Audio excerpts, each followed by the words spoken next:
ए मेरे वाले मुस्तफा ए सैयदुल वरा ए मेरे वाले मुस्तफा ए सैयदुल वरा. Assalamualaikum warahmatullahi wabarakatuh. Pemirsa channel YouTube LI Indonesia yang berbahagia, berjumpa kembali dalam program Sudut Lajnah, mengupas makna sebuah konsep dan aplikasinya dalam kehidupan sehari-hari. Alhamdulillah, hari ini kita berkesempatan untuk syuting di studio MTA Jakarta. Dan kita akan mengangkat tema mengenai pardah. Tema ini begitu luasnya, sehingga akan kita kupas dalam 3 episode. Seperti yang kita ketahui, bahwa kita hidup di zaman yang sangat modern. Segala sesuatunya sangatlah instan, dan kita dimanjakan dengan banyak kemudahan melalui teknologi yang canggih. Namun sangat disayangkan, kemajuan teknologi ini berbanding terbalik dengan mundurnya pola pikir dan akhlak kita sebagai seorang muslim. Banyak hal yang kaum muslim lakukan sekarang ini bertentangan dengan nilai-nilai agama Islam.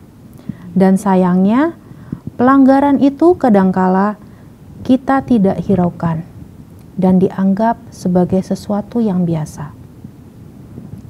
Salah satu pelanggaran yang mulai dinormalisasikan oleh banyak muslim adalah mengenai pardah. Banyak sekali di kalangan para muslim yang mulai longgar dalam aturan pardah. Mengingat bahwa pardah merupakan hal krusial dalam agama Islam, tentunya hal ini membutuhkan perhatian lebih. Maka dalam kesempatan kali ini, kita akan membahas langsung mengenai fenomena pardah bersama saya, Sarah Fitriani, dan narasumber kita tercinta, Ibu Ira Rahayu, Naib Sadar Bidang Tarbiyat, yang telah hadir bersama kita hari ini. Assalamualaikum Ibu Ira. Waalaikumsalam warahmatullahi wabarakatuh. Bagaimana kabarnya Bu? Alhamdulillah baik. Bagaimana Bu Sarah? Alhamdulillah. Semoga Ibu sehat selalu ya. Amin, amin. Dengan aktivitas dan penghikmatan yang begitu padat. Insya Allah. Seperti yang tadi saya sampaikan, bahwa kemajuan zaman nyatanya berimbas juga terhadap degradasi akhlak kaum muslim. Dan salah satu fenomena yang kini kita lihat adalah mulai longgarnya kesadaran para muslim mengenai pardah. Bagaimana tanggapan Ibu mengenai hal ini? Ya, baik. Memang sangat memprihatinkan ya. Kemajuan zaman pada saat ini, di mana era yang sangat terbuka, sebuah era keterbukaan. Semua orang menyatakan hak asasi, semua orang menyatakan itu adalah kebebasan saya untuk memilih, ya, sehingga merasa saya bebas melakukan apa yang saya mau gitu ya. Memang sangat memprihatinkan pola pikir yang seperti ini, karena sejatinya kita hidup ini kan dibekali oleh agama ya, sedangkan agama itu bukan agama kalau tidak ada aturan gitu ya. Jadi kita harusnya hidup berdasarkan aturan agama, termasuk masalah pardah ini ya. Jadi memang sangat sebuah keprihatinan sebetulnya jika era kemajuan ini tidak dibarengi dengan ketaatan dalam beragama gitu. Ya.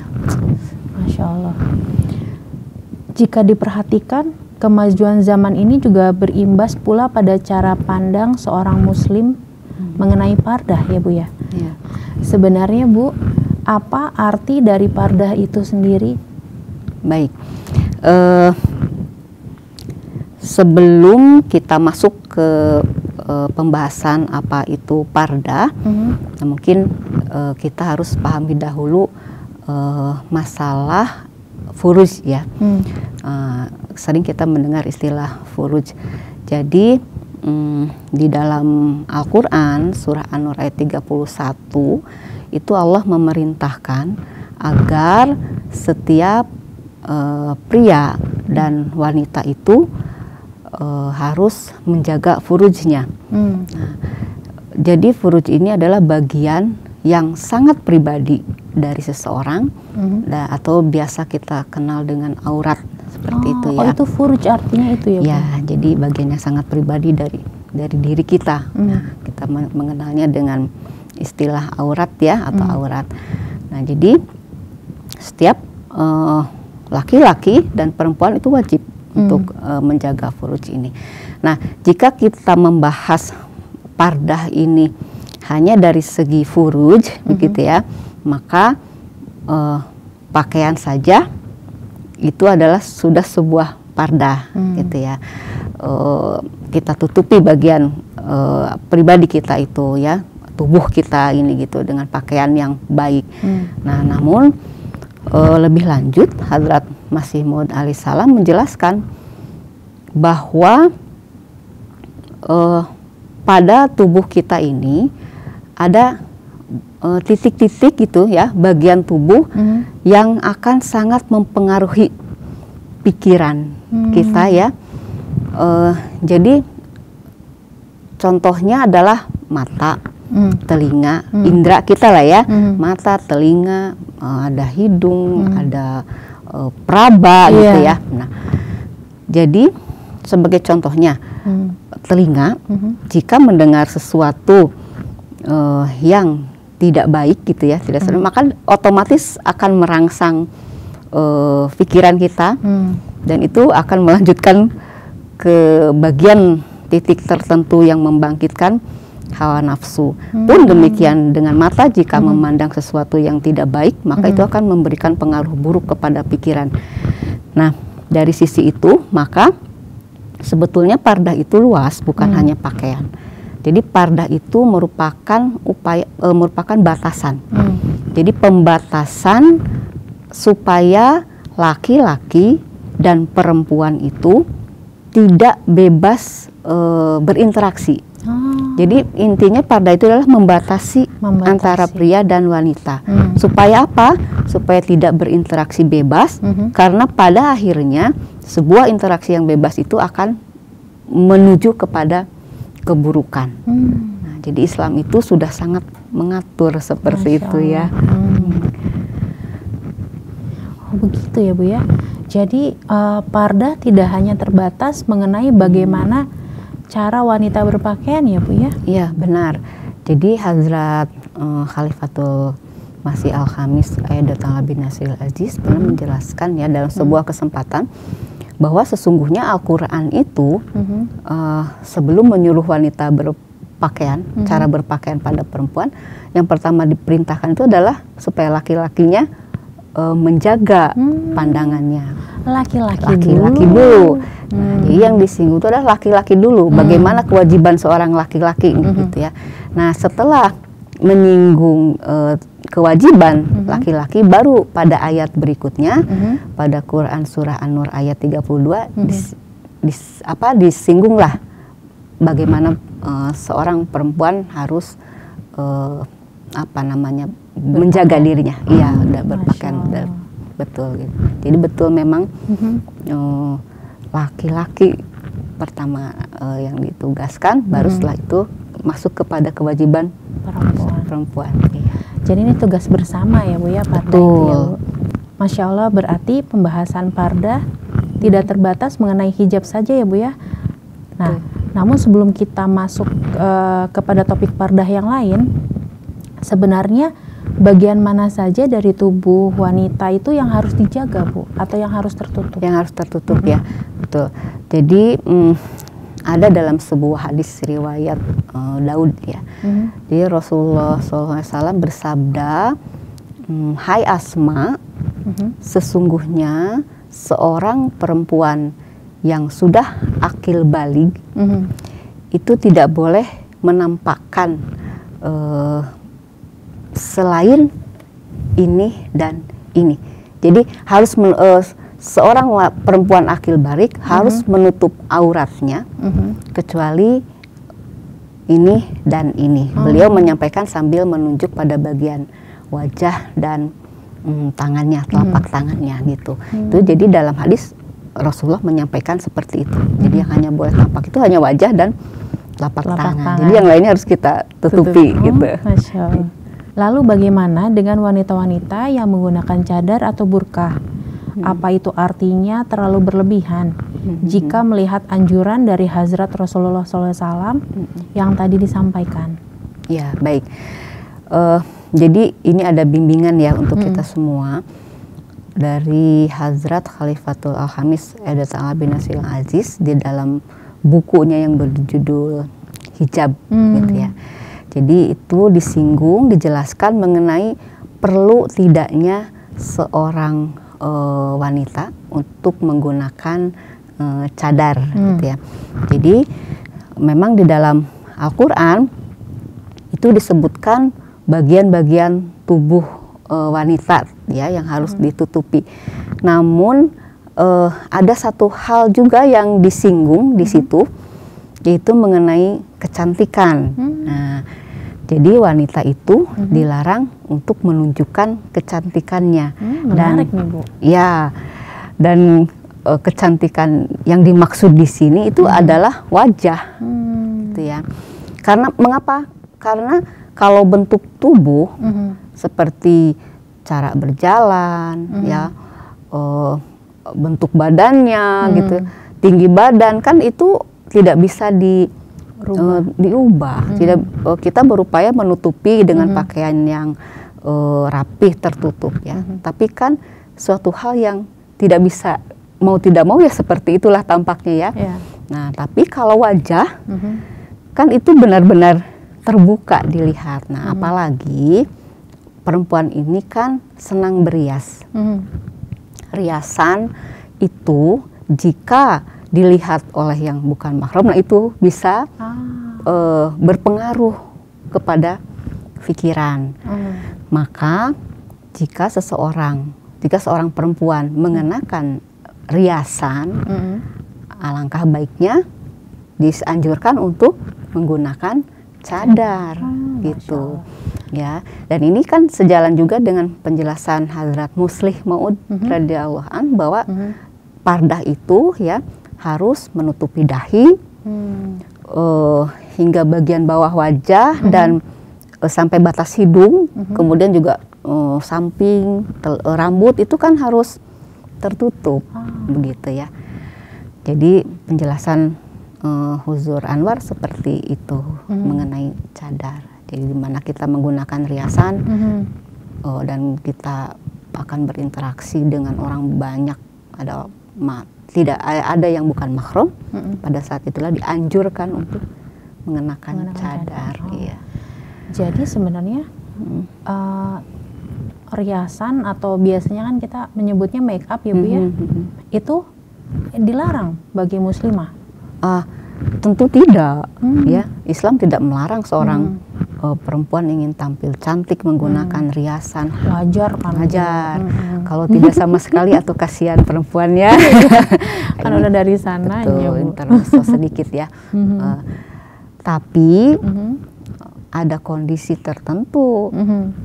Jadi riasan itu tentu boleh, tapi ada kondisi-kondisinya gitu ya. Jadi misalnya ketika kita merias diri, kemudian kita akan berinteraksi di luar, akan keluar ya gitu ke publik dan bertemu dengan yang bukan muhrim. Nah, ya seperti dijelaskan tadi, maka pada saat itulah tutup, jangan ditampakkan ya. Tetapi kalau lingkungannya mahram ya tidak apa-apa ya, seperti sering juga kita saksikan ya. Contohnya di jalsah misalnya ya kan, ketika sudah masuk ke ruangan dan itu ibu-ibu semua kan dilepas cadarnya kan, jadi semuanya mahram. Tapi begitu keluar ke publik ya kita harus kenakan kembali itu cadarnya ya. Jadi boleh menggunakan riasan tentu ya, tapi kita harus bijaksana. Kapan, di mana tempatnya ya? Di mana tempatnya kita menampakkan riasan itu. Gitu. Baik, pemirsa dimanapun Anda berada, itu tadi kajian kita seputar pardah. Mohon Bu Naif bisa menyampaikan closing statement untuk diskusi kita kali ini. Iya, sebelumnya tadi kita belum membahas, sedikit menambahkan ya bahasan tentang pakaian, cara berpakaian. Mungkin ini penting juga karena zaman sekarang ini kan mode itu kan sangat menjadi perhatian ya. Jadi orang tuh, kita khususnya nih kaum perempuan ya, sebagai muslim apalagi harus memperhatikan ya. Kan sangat terpengaruh dengan mode. Kita itu tidak ingin ketinggalan zaman. Nah, Islam tidak pernah melarang kita untuk mengikuti mode.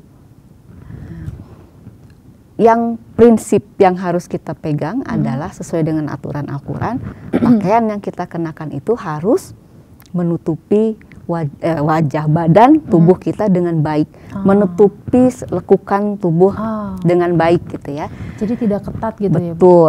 Jadi tertutup, longgar ya. Kemudian yang sangat penting mungkin kita perhatikan adalah kesederhanaan. Jadi jangan berlebihan gitu ya, sederhana. Dan yang sangat harus ditekankan di sini tadi yang Ibu Sarah sebutkan, tidak boleh ketat gitu. Karena banyak fenomena kita perhatikan dalam masyarakat, terutama anak muda nih ya. Walaupun ibu-ibu juga banyak gitu ya, tapi ini anak muda karena anak muda sangat mengikuti tren mengenakan pakaian yang ketat, misalnya celana panjang atasannya ketat, panjang tapi ketat gitu ya, atau legging ya Bu ya, betul, longgar tapi pendek gitu ya, bentuk tubuh ke bawahnya terlihat. Nah itu yang betul-betul harus diperhatikan gitu ya. Jadi kan agama itu memberikan tuntunan dan bimbingan itu untuk kebaikan. Jadi sangatlah sangatlah rugi jika kita tidak melaksanakannya. Dan sebetulnya kan dengan mengenakan pakaian yang rapi, dengan longgar, kan tidak menutupi kecantikan ya, artinya tidak jadi kita jadi seperti gimana gitu, kan tetap bagus, malah sangat bagus gitu ya. Malah mungkin kaum Adamnya juga lebih menghormati ya Bu ya. Betul. Karena kita juga berpakaiannya sangat sesuai dengan kaidahnya. Betul. Gitu. Jadi itu adalah identitas kita. Jadi ini sekalian saja dengan closing statement. Jadi jangan pernah malu menampakkan saya ini muslim loh, muslimah gitu, dan saya menjalankan perintah Allah Ta'ala. Nah, jadi itulah pardah, segala aturan yang dibuat oleh Allah Ta'ala itu semuanya demi kebaikan. Jadi yang harus kita fokuskan bukan pandangan orang lain, bukan cantik di depan orang lain, wah kamu bagus, pujian orang lain, bukan. Tapi bagaimana caranya, apa yang kita lakukan itu Allah Ta'ala meridoinya. Masya Allah. Gitu. Jadi kita ingin menarik ridho Allah Ta'ala, dan kita harus melaksanakannya juga dengan ridho gitu, dengan senang hati. Insya Allah itu adalah kebaikan dari Allah Ta'ala. Itu mungkin dari saya closing. Baik. Ibu Ira, Masya Allah, saya mendapatkan banyak sekali pemahaman baru dari perbincangan kita kali ini. Semoga kita semua bisa semakin menyempurnakan dan menerapkan pardah ini di dalam kehidupan sehari-hari kita. Mudah-mudahan. Jazakumullah atas jawaban dan insight yang mencerahkannya Ibu Ira. Jazakumullah sana jaza usara. Pemirsa channel YouTube LI Indonesia, demikianlah pembahasan kita tentang pardah pada episode kali ini. Semoga bermanfaat. Insya Allah kita akan berjumpa kembali pada episode pardah di lingkungan sekitar dan episode pardah di media sosial. Jangan sampai ketinggalan. Saya beserta tim yang bertugas undur diri. Jazakumullah ahsanal jaza. Assalamualaikum warahmatullahi wabarakatuh. ए मेरे वाले मुस्तफा ए सैयद